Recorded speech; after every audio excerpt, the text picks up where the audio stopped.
How he rises to power అన్న దానిలో opposing forces చాలా ఉన్నాయి ఈ గత 10 ఏళ్ల పీరియడ్ లో చూస్తే. సో దాన్ని మీరు ఎలా there's always see, I mean, this can't be like Yatra. His journey and his kind of a thing has his own opposition thing, and just because they're opposing forces, it doesn't mean వాళ్ళు villain or they have to, that's nothing. Nothing like this thing there. Right. You can't see the very recent history, and this is a very recent history. You can't take way too much liberty in terms of portraying any characters or any kind of events as such. They will be an opposing force. My theory with approach with characters is it's not black and white. It's never been black and white. I mean, even when I portray the opposing force, they will be treated with dignity.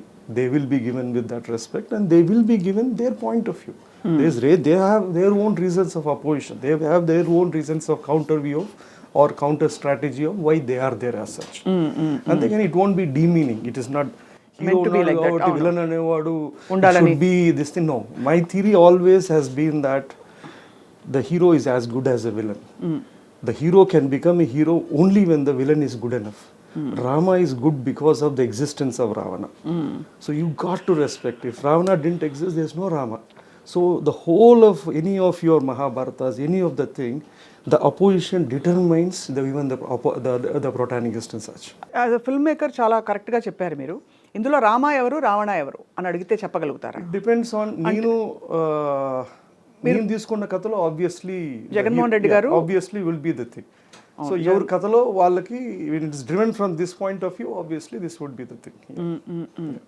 Absolute గా చూస్తే అంటే మీకు జరిగిన వాస్తవిక సంఘటనలకి మీ సినిమాలో పెట్టిన సంఘటనలకి ఎంత దగ్గర పోలికుంది మహి గారు? See, any stories based again on real stories, and see the goalposts can't be changed. And for example,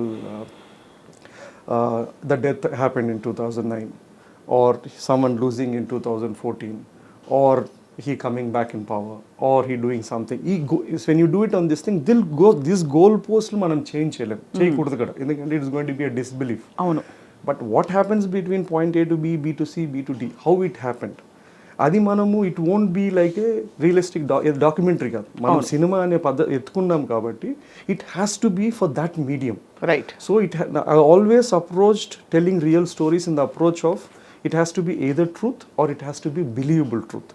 చూసినోడు ఇది నిజము లేదా నిజం అని నమ్మాలి ఉంటుంది. అవును, ఆ నమ్మాలి. అది జరగకపోయినా పర్లేదు, కానీ నిజం అని నమ్మగలిగితే పర్లేదు, లేదా నిజమన్నా. If not, then it's going to be very difficult to engage audience when you're doing stories with real characters or real events. YSR గారి కుటుంబంతో ఏంటండి, వాట్ ఈస్ యువర్ మీకున్న ఇంట్రెస్ట్ ఏమిటి, ఆసక్తి ఏమిటి, లేదు ఎందువల్ల అంత హీరోయిక్ గా కనిపిస్తారు వీళ్ళందరూ కూడా? To be honest, I've never been part of I've never been part of their journey or any kind of a great association. Em ledandi, it's nothing. I don't want to. Yatra just happened. నేనే తిరిగి దేశానికి 2008 వచ్చాను, and he passed away in 2009. I was present during that time as a thing. So part of one of my third film was Yatra. And I thought it is a fascinating. See here is a politician. మన first thing, ఇండియాలో politicians we don't trust or we don't have a great love for them as such. ఒక politician చనిపోయిన తర్వాత the outpouring of love are a grief or every one had some story, some nice thing to tell about it.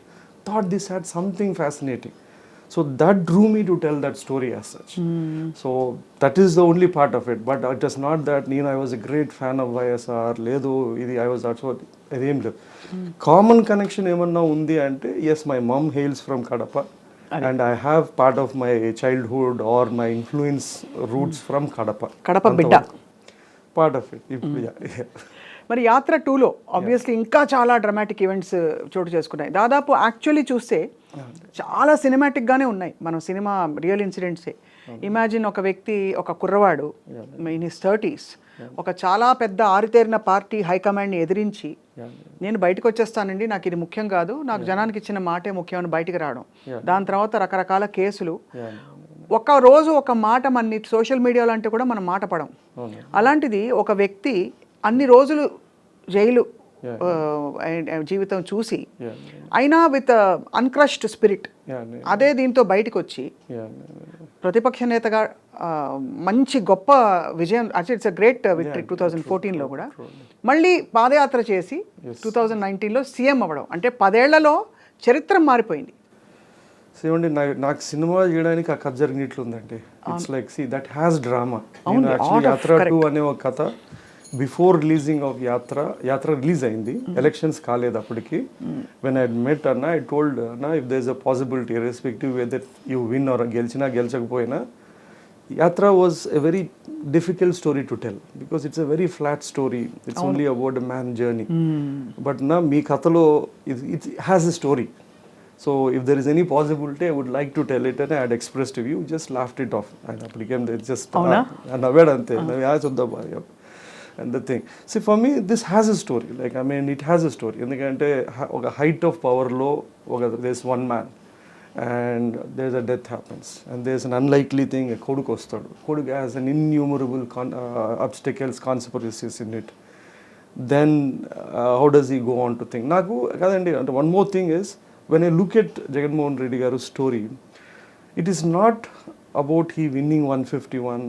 For me, ఇది మళ్ళీ again as a story teller, or ఎవరినో ఎదిరించాడు, అక్కడ ఢిల్లీలో ఎదిరించాడు, ఇక్కడ చేశాడు. For me that was never the story. For me it was Odarpu Yatra అనేది ఒక సింగులర్ థింగ్. అంటే వాళ్ళ నాయన చనిపోయిన చోట ఆయన గురించి, చనిపోయిన మనుషుల గురించి ఒక he said he'll go and console, Odarpu Yatra చేస్తా అన్నాడు.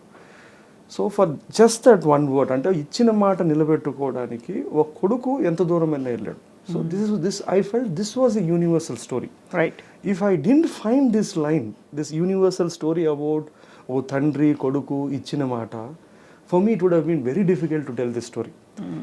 For me at least personally, you need to find that core emotional universal appealing story to tell a story like something like this. మీరు చెప్పింది ఏంటంటే తండ్రి కోసం ఎంతకైనా వెళ్ళే కొడుకు అనే ఒక బేసిక్ ఇమోషన్ని ఇందులో క్యాప్చర్ చేసామంటే. ఇప్పుడు ఆయన లైఫ్ చూసినా అండి, ఇన్ కేస్ ఓదార్పు యాత్ర ఆయన మాట ఇవ్వలేదు, లేదా ఓదార్పు యాత్ర, లేదా ఆయన ఓదార్పు యాత్ర చేయలేదు అనుకోండి, for me there is no story as such. There is no, అంటే మహా అవుతే మనము we can show him as a courageous persistent man who went on to defy, రెబలియస్గా పోయి గెలిచాడు. ఇది ఒక కథ ఉండొచ్చు, వేరే వాళ్ళ కథ ఉండొచ్చు. కానీ నాకు it is not a fascinating, it is not a universal emotion. నాకు కోర్గా ఏంటి అంటే, ఒక తండ్రి కోసం ఒక మాట ఇచ్చాడు కొడుకు. He had everything on that day. మళ్ళా 2 ఏళ్లలో చీఫ్ మినిస్టర్ అయ్యేవాడు. He had enough for his generations to live up on. Why is this man willing to risk everything what he had on the table? Right. ఏమీ లేనోడు risk చేస్తే ఏం పోదండి, ఉన్నోడు risk చేస్తే you playing the highest stakes game. Why do you think he risked? For me that's a fascinating thing. తండ్రి కోసమే. Of course, it should have been.